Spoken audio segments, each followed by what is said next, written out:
and welcome to my channel. Well, I think I've figured out the problem with these i3Es. Now, I know this is kind of a dragged out thing, but I want to explain the whole process I went through. All right, so the thing is, some of these i3Es will not run a NiCad or a nickel metal hydride or a 3.7 volt. And it's in the body. It's the body that's causing it, not the head. So I thought, well, what else is different? The batteries too. It could be the batteries. Well, what's the difference between the batteries? Well, there's a tiny difference in the height of these leads sometimes. And another guy, pardon my English, I'll link him in the description. He's been working on it too. He just dropped one of his in that had the base exposed on his battery a little bit more, and it worked. So I trimmed off some metal off the base of my battery and put it in there, and it didn't work. So that wasn't it. Shaving down this wasn't it. I thought maybe I'll sand this down a little bit, because when the light comes on, the light will only come on when the battery is compressed far enough down so that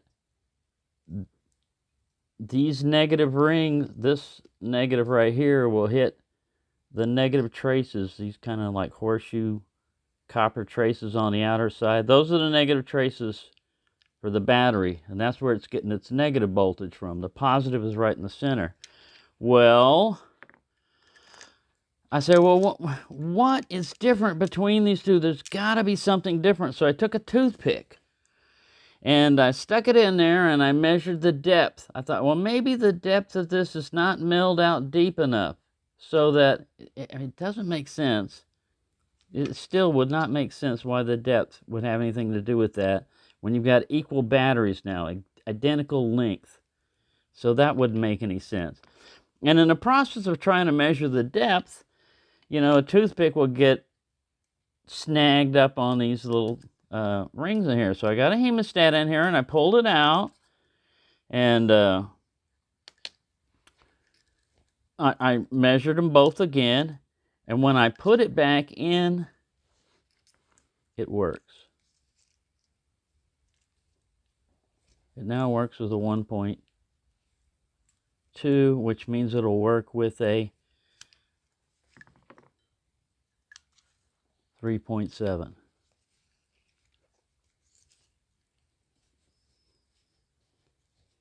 I haven't tried this yet. Yep. You can see that one's significantly brighter. So, the fix for it. We're about to find this out right now. We're gonna test it out because my Christmas one doesn't work. They look like the same kind of, they're copper rings and everything. I'm just guessing maybe it doesn't make any sense to me electronically. Yeah, this is one that will only run.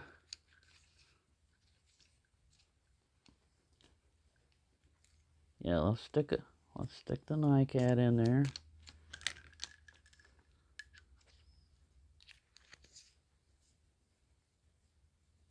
Nothing, right? No light whatsoever. So, if the fix is that easy, all I gotta do is get down in there, pull this guy out. I don't know if it's length in it helps. I don't think it is, because I pulled the other one out and lengthened it. What I was gonna do was swap these rings. I was gonna swap the rings out with with the other one, just to eliminate every variable, because you think about it, everything's the same. Well, no, there's little components that make a difference. And if this works, then it's just got to be something to do with the conductivity of this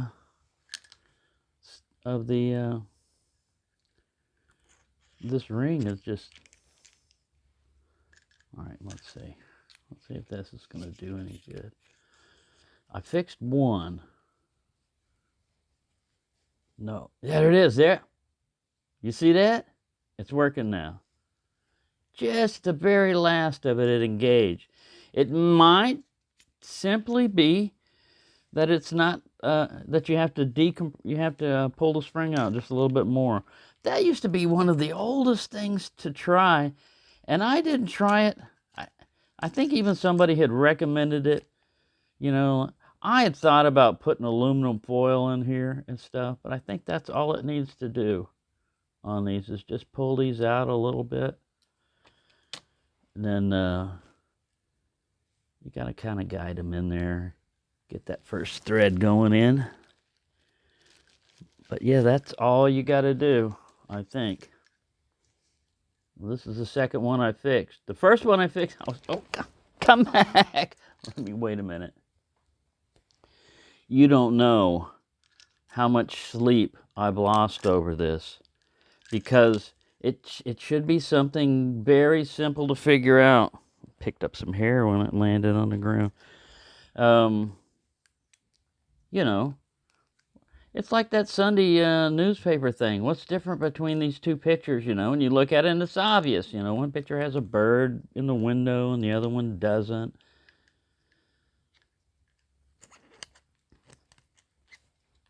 All right, oops. Did I just jam two on top of each other? I think I did. Yeah, I was supposed to put him in here. Well,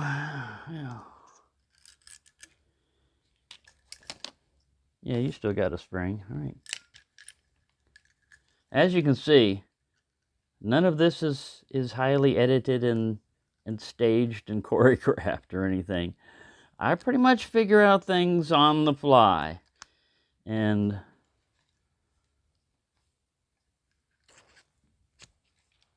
I create my own problems too. All right, screw this head on here. It engages the very last second. The very last second. Which is different from the ones, but at least it's working. Let's put a 10-4. Now see, that one's not working, even twisting all the way down. Well, I got it to work with a NiCad. Let's see. Maybe it's just the other one works with both of them. It works with a NiCad and a 10-440. The mystery deepens. Well, it has something to do with this guy. It has something to do with that, or the inner base down there, or perhaps the compression length of it.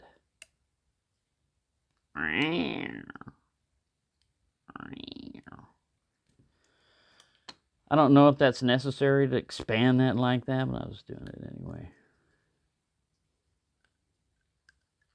This is weird. I mean, it doesn't make any sense electronically to me why 1.5 volts will conduct and 1.2 wouldn't. Now, of course, this one, you know, its base is covered up a little bit more. But it didn't make any difference on that last one that I fixed. Get in there. Get in there properly. Go in there cockeyed like that.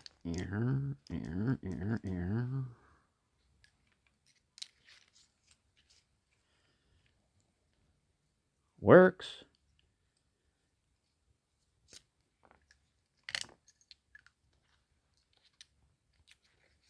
I really don't need it to work with the 3.7.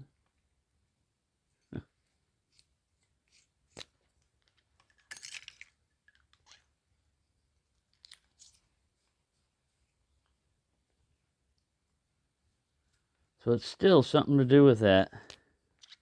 It's not the battery. It's something to do with the body. Now it's working with a 1.2 when it wasn't before. So there's still just a tiny little bit more of the mystery, but we've narrowed it down we narrowed it down to where it's coming from. It's coming from these springs. I don't have any more. If they give me another one, all my other ones work. All my other i3s work. So yeah, I've got a partial answer for you. Try pulling that spring out. Maybe there's some anodizing in there or something, or corrosion.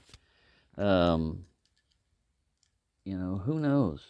Who knows what's going on? But it's not the depth. It's not the depth of the milling. You don't have to file anything. You don't have to file your battery down. You may have to modify the base of one of them. Let me put a...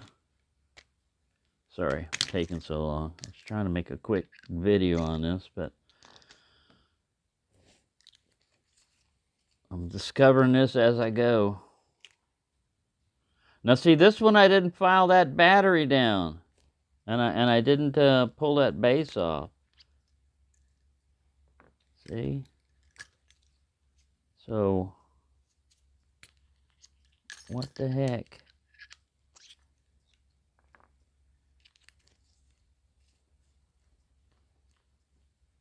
That works. I wasn't having a problem with this one.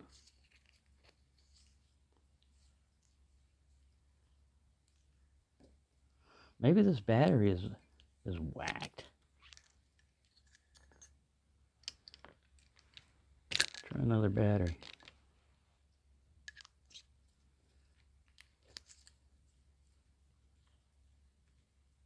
Didn't work.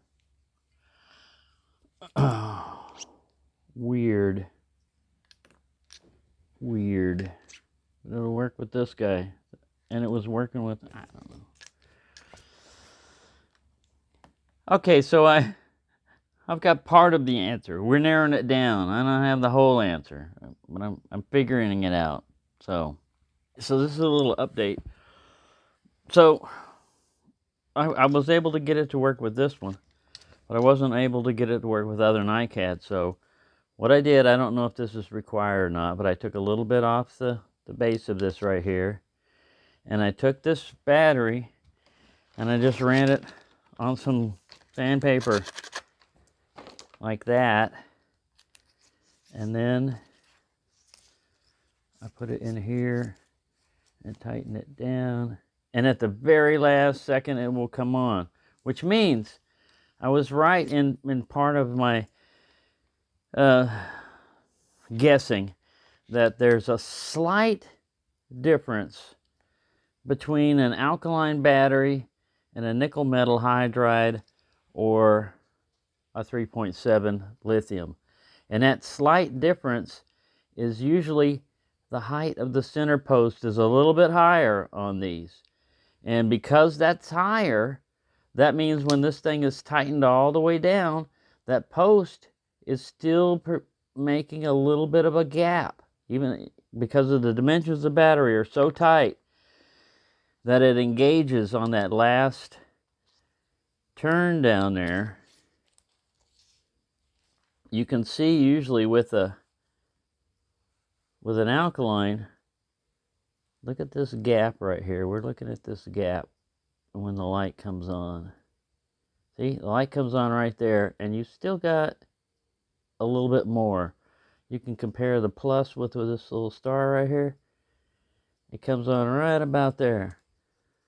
All right. Let's try one that doesn't work.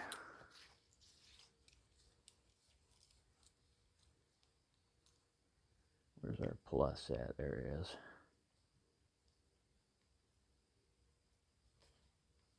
I don't know if this plus lines up depending on where you thread it. All right, and then here's the one that I recently filed down.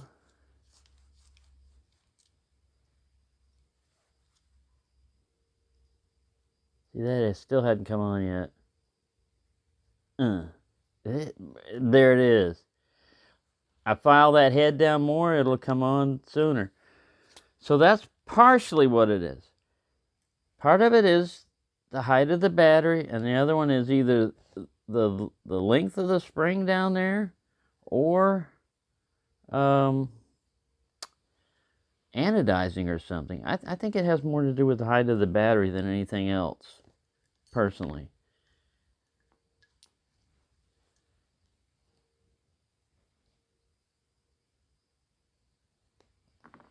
I haven't filed this one down. I haven't filed this head down, mainly because I'm not going to run a 3.7 in here, but let's go ahead and do it anyway. What the heck?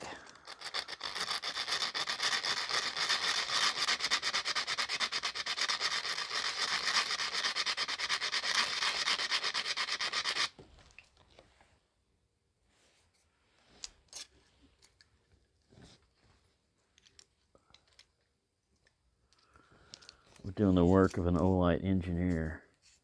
I'm going to get paid with a flashlight, though.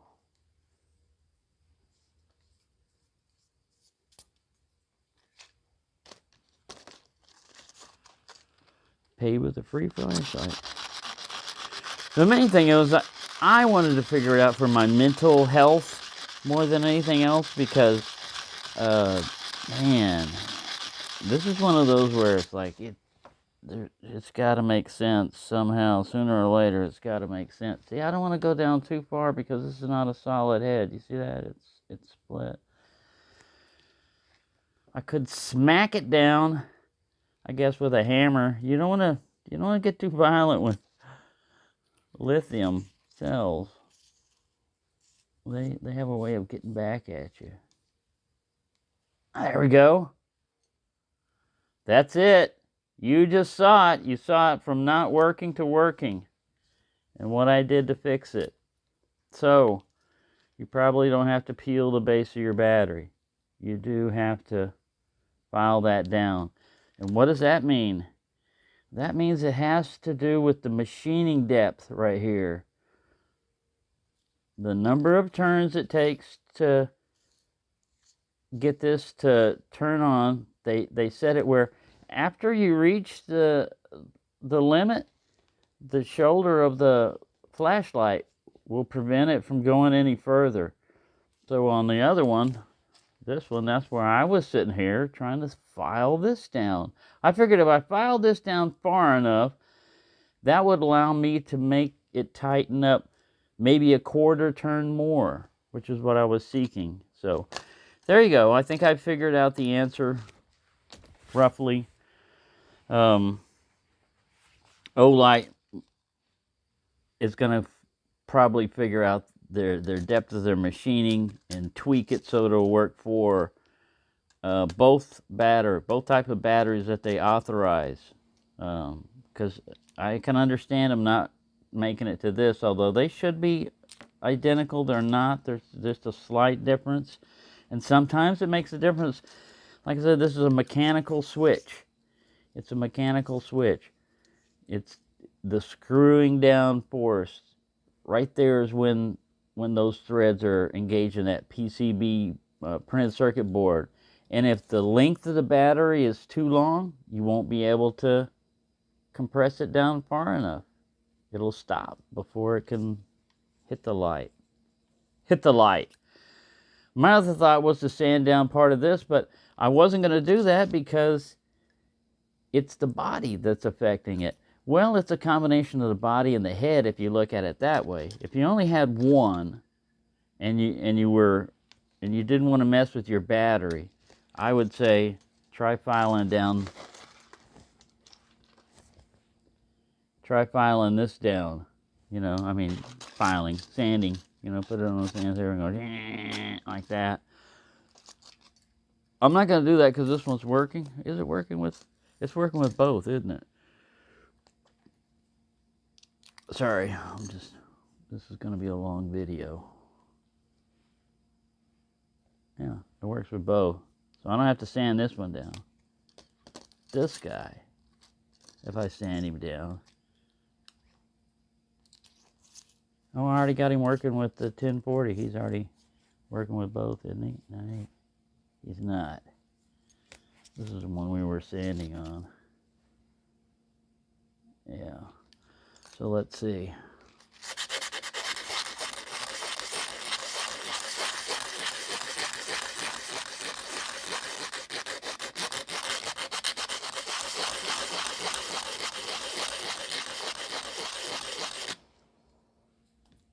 my theory, this was going to work.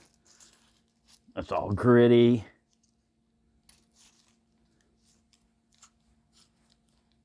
Nope. Oh, I don't have a battery in there, you idiot.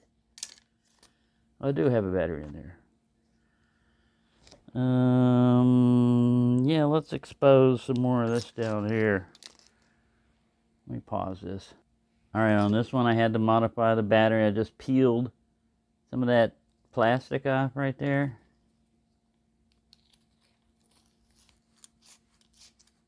Hear all that. Boom! So, there you go. You probably don't have to file your head because we already know, but I did it anyway. So, there you go. Problem solved. Answers figured out. Mystery solved. We can all go to sleep now. Thank you for watching, and have a nice day.